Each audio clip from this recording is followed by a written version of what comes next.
মাটির চুলায় রান্না করা সব ধরনের খাবার কিন্তু অনেক মজা হয়, আর সেটা যদি বিরিয়ানি হয় তাহলে তো কোনো কথাই নাই। গ্রামে যখন গিয়েছিলাম ঈদের সময় তখন কিন্তু আম্মু মাটির চুলায় বিরিয়ানি রান্না করেছিল। তো আম্মুকে বললাম যে দাও আমি রান্নাটা করি, আর আলিফকে বলেছিলাম তুমি ভিডিও করে দাও। অনেকদিন হয়ে গেছে মাটির চুলায় রান্না করি না, তাই আমার একটু কেমন কেমন লাগছিল। তো তারপরে আগেও আমার রান্না করার অভ্যাস আছে, সো এই কারণে মাটির চুলায় রান্না করতে আমার খুব একটা প্রবলেম হয় না। তো প্রথমে কড়াইতে ঘি দিয়ে দিয়েছি, এখন তেল দিয়ে দিয়েছি সাথে। তারপরে হচ্ছে পেঁয়াজ একটু বেরেস্তা করে ভেজে নিয়েছি। এখন বাকি বাটা মশলাগুলো দিয়ে দিচ্ছি, পেঁয়াজ বাটা, আদা বাটা, রসুন বাটা, আর হচ্ছে বাদাম বেটে রেখেছিলাম একসঙ্গে, সবগুলো এখন দিয়ে মশলাটাকে ভালো করে কষিয়ে নিব। আম্মু সব ধরনের মশলা রেডি করে দিয়েছিল, আর আমি হচ্ছে রান্নাটা করেছিলাম। আর বিরিয়ানিটা আমি যেভাবেই রান্না করি না কেন আমার হাতে কিন্তু অনেক মজা হয়, জানি না কেন সবাই অনেক পছন্দ করে। যাই হোক, জিরা বাটাটা দিয়ে দিয়েছি। আমি যখন আমার বাসায় বিরিয়ানি রান্না করি তখন আমি পুরাটাই সরিষার তেল দিয়ে রান্না করি, অল্প একটু সয়াবিন তেল দেই। আম্মুর বাসায় কিন্তু সরিষার তেল কম ছিল, তাই ঘি দিয়েছি বেশি করে, অনেক মজা হয়েছিল। তো আমি হচ্ছে লবণ দিয়ে এখন মাংস কষিয়ে নিব। মাংসগুলো ছোট ছোট করে টুকরো করে কেটে নিয়েছিলাম। এটা হচ্ছে ব্রয়লার মুরগি দিয়ে রান্না করতেছি, আর আমার মনে হয় বিরিয়ানিটা ব্রয়লার মুরগি দিয়েই কিন্তু ভালো হয় রান্নাটা, একসঙ্গে অনেক মানুষ পেট ভরে খাওয়া যায়। এটা ছাড়াও গরুর মাংস দিয়ে বিরিয়ানিটাও আমার কাছে অনেক ভাল লাগে। তো যাই হোক, আমি কয়েকটা কাঁচামরিচও দিয়ে দিয়েছিলাম, তারপরে কষিয়ে নিচ্ছি। এখন আমি বিরিয়ানির মশলার সম্পূর্ণ প্যাকেটটাই ঢেলে দিচ্ছি। এখানে প্রায় 1.5 কেজির মতো মাংস আছে, আর এটা 1 কেজি চাউলের সাথে রান্না করব, এই জন্য আমি সম্পূর্ণ মশলাটাই দিয়ে দিলাম। গ্রামে বাহিরে রান্না করলে কিন্তু আলোর অভাব হয় না। বাসায় যখন রান্নার ভিডিও করি তখন ঠিক মতো আলোই পাওয়া যায় না, যেহেতু আমার রান্নাঘরের পাশে কিন্তু কোনো জানালা নাই, এজন্য বাহিরের আলো আসে না। এটা আমার কাছে খুবই আফসোস লাগে। তো এখন আমি বাটিতে টক দই আর বাদাম একসাথে গুলিয়ে রেখেছিলাম, সেটাই এখন দিয়ে দিব।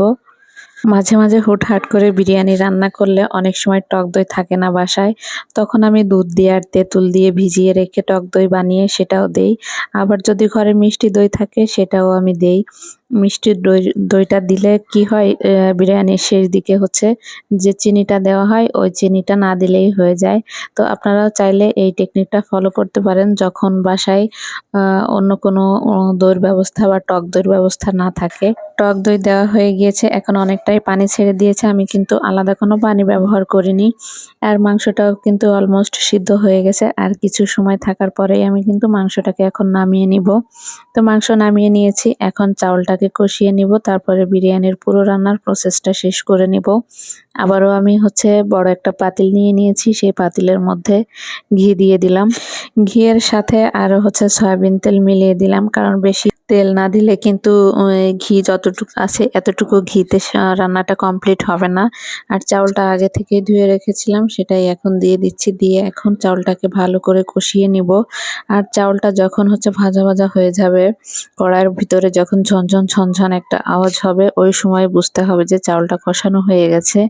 এখন আমি লবণ দিয়ে দিচ্ছি চাউল কষানোর সাথে। আলাদা করে গরম পানি করে রেখেছিলাম, সেটাই অ্যাড করে দিলাম। যদিও আমার দেখে মনে হচ্ছে এই পাতিলটা ছোট হয়ে যাবে, তারপরও হচ্ছে যখন রান্না যখন শুরু করেই ফেলেছি, ভাবছি দেখি কেমন হয়, না হলে কড়াইতে আলাদা করে নিয়ে নিব। এখন পানিটা একটু শুকিয়ে এসেছে, এখন আমি মাংসগুলোকে দিয়ে দিচ্ছি। যেটা আমি আন্দাজ করেছিলাম সেটাই হয়েছে, কারণ একটু ভরে ভরে গিয়েছে। তো তারপরে আমি আঁটো-সাঁটো করেই এই পাতিলের মধ্যেই কিন্তু ভাতটাকে বসিয়ে দিব। একটু নেড়েচেড়ে দিব, মশলাটা ভালো করে মিশে গেলে তারপরে কিন্তু ঢাকনা দিয়ে ঢেকে রান্না করব। আরো বেশ কিছু সময় হালকা জালে রেখে দিব, না হলে কিন্তু নিচ দিয়ে পুড়ে যাবে। এখনো কিন্তু চাউলটা ঠিকঠাক মতো সিদ্ধ হয় নাই, আরো সিদ্ধ হতে আরো বেশ কিছু সময় লাগবে।